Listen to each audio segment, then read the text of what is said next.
Hello friend, ସିନ୍ଦୁର ଖେଳ ସିରିଏଲରେ ଆଗାମୀ ଅଧ୍ୟାୟରେ ଆପଣମାନେ ଦେଖିବାକୁ ପାଇବେ ଅନିରୁଦ୍ଧ ପଡ଼ିଆରେ ବଲ୍ ଖେଳୁଛି।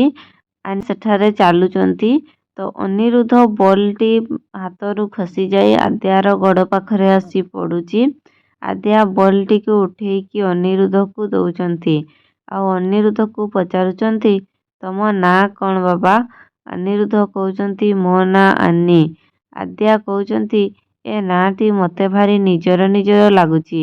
ଏପଟେ ଅଫିସରେ ପୁନିତ ଆସି ପହଞ୍ଚୁଛି ଓ ତା ବାପାକୁ କହୁଛି, ଆଜିଠାରୁ ଅଂଶ ଭାଇଙ୍କ ସିଟରେ ମୁଁ ବସିବି ବାପା।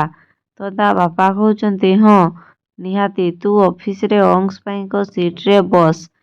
ତ ଯାଇଛନ୍ତି ସମସ୍ତେ ଅଫିସକୁ। ଅଫିସରେ ପୁନିତ ଅଂଶଙ୍କ ସିଟରେ ବସିବା ପାଇଁ ଯାଉଥିଲା। ସେତିକି ସମୟରେ ମଲ୍ଲିକା ଆସି ସେଠାରେ ପହଞ୍ଚିଗଲା ଆଉ କହିଲା, ଇଏ ହେଉଛି ଅଂଶଙ୍କ ସିଟ୍।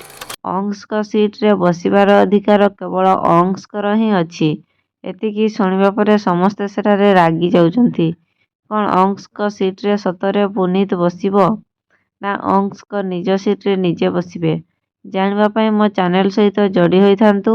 ଚ୍ୟାନେଲରେ ନୂଆ କରି ଆସିଥିଲେ ଚ୍ୟାନେଲକୁ ସବସ୍କ୍ରାଇବ କରିଦିଅନ୍ତୁ ଓ ପାଖରେ ଥିବା ନୋଟିଫିକେସନ ବେଲକୁ କ୍ଲିକ୍ କରିଦିଅନ୍ତୁ। ଭିଡ଼ିଓଟି ଭଲ ଲାଗିଲେ ଭିଡ଼ିଓଟିକୁ ଲାଇକ୍ କରନ୍ତୁ, ନିଜ ଫ୍ରେଣ୍ଡସ୍କୁ ସେୟାର କରନ୍ତୁ।